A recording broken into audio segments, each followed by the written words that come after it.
Je suis venue pour sauver les âmes et surtout afin de prier pour les prêtres.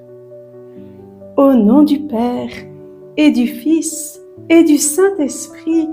Amen. Bonjour à chacun.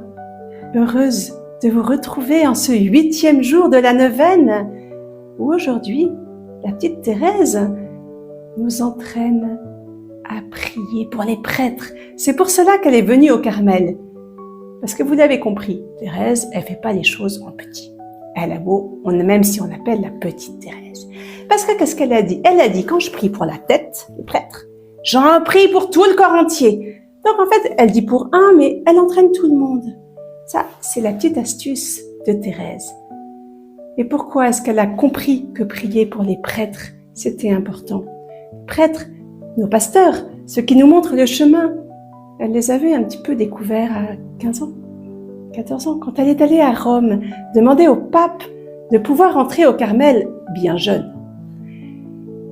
Et là, pendant plusieurs semaines, elle a vécu avec les prêtres et elle a compris ce qu'elle n'avait peut-être pas vu avant, c'est que ce sont des hommes et qu'ils ont besoin, eux aussi, qu'on prie pour que toute la grâce du Seigneur les accompagne, qu'il puisse toujours nous donner davantage Jésus dans sa parole, Jésus dans le pain de vie de l'Eucharistie. Vous vous rappelez, dans 2 jours, c'est Noël. Le Verbe, le petit enfant qui va naître, c'est cette parole, le Verbe de Dieu qui nous dit son amour.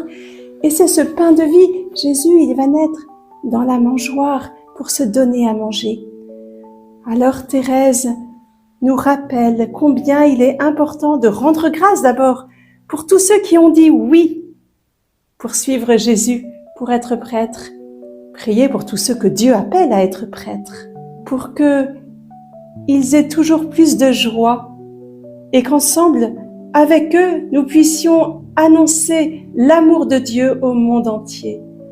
Alors oui, Thérèse, en ce 8e jour de la neuvaine, demande au Seigneur de prier, de consoler, de rejoindre tous ces prêtres. Pense à ceux qui peut-être passent par une période plus difficile. Pense à ceux qui ont la joie de voir des fruits merveilleux de leur ministère.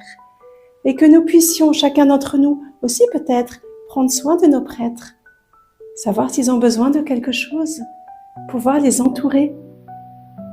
Thérèse, aide-nous à prier pour